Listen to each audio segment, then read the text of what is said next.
Question number 2, Grant Robertson. Thank you, Mr Speaker. My question is to the Minister of Finance. Is it correct that according to Statistics New Zealand figures, real seasonally adjusted GDP per capita growth in the first 6 months of this year was the worst it has been since 2010?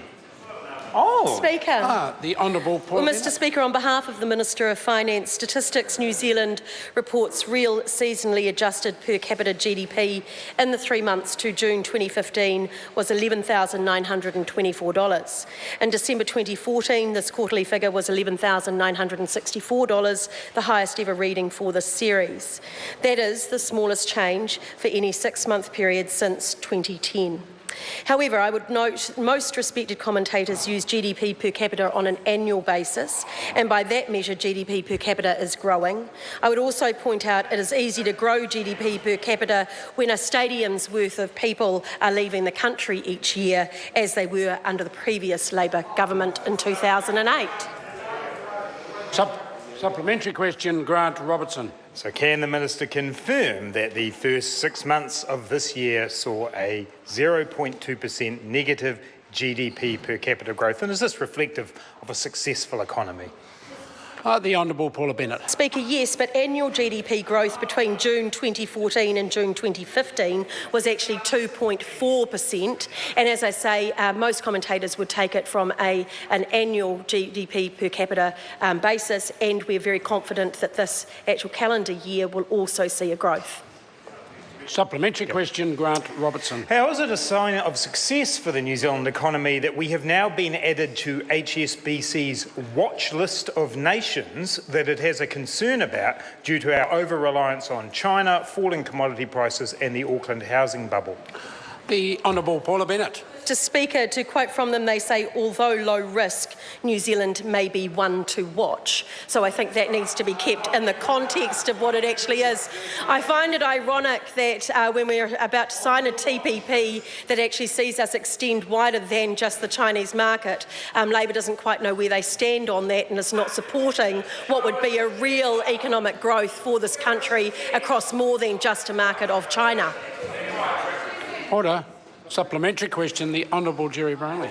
To the Minister, does it surprise the Minister that the opposition spokesperson on finance ties his credibility to a report from a foreign bank? Order. There is no ministerial responsibility there. Supplementary question, Grant Robertson. Is the Minister proud to be managing an economy that makes the global headlines that these are the economies that could run into trouble? The Honourable Paula Bennett. What's worse, it's a Chinese bank. Yeah, Mr Speaker, what I am proud of is to actually have an economy that has had 18 straight quarters of economic growth, 11 straight quarters of job growth with 69,000 more jobs just in the last year, a stable outlook for moderate economic growth. Mr Speaker, what I will note is that most other OECD countries would like a Prime Minister like John Key, a Finance Minister like our Minister of Finance, an economy like ours. They'd just like a stronger opposition. True question, Mr Speaker. Supplementary question, Grant Robertson. Does he think that unemployment of 6%, which some economists will say will rise to 7%, is part of a successful economy? The Honourable Paula what I Bennett. would also note, though, is that the Reserve Bank Governor just recently has said that the forecasting that he was predicting 6 months ago actually hasn't fallen as badly, that we are seeing growth since a crisis was called by the Labour Party in the manufacturing sector. We're seeing beef increase and we've seen 69,000 more jobs just over the last 12 months. So what we are seeing is real growth in jobs. We've also got one of the strongest labour markets in the country as far as participation is concerned, and a net migration, quite frankly, that is at an all-time high. Supplementary question, Grant Robertson. According to the latest Household Labour Force survey, how many New Zealanders are currently unemployed? Mr. Speaker, sorry, I don't have that at the top of my notes here and can't remember the exact figure. But what I would say is that actually one of our highest rates of labour force participation actually shows confidence in the numbers of those that are actually in the workforce and looking. Mr. Speaker. Supplementary question, Grant Robertson. How can the Minister judge the economy a success when we are on an international watch list of concern. Housing is the most unaffordable that it has been in 60 years. Exports as a percentage of GDP are the lowest since 1997. And to help the Minister out, 148,000 New Zealanders are unemployed.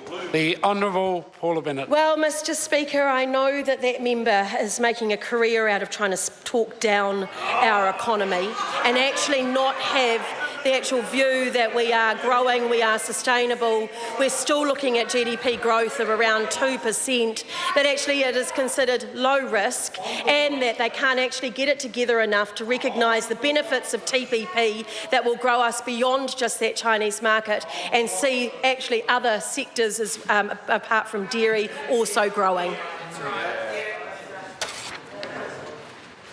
Question number 3, Paul Foster Bell.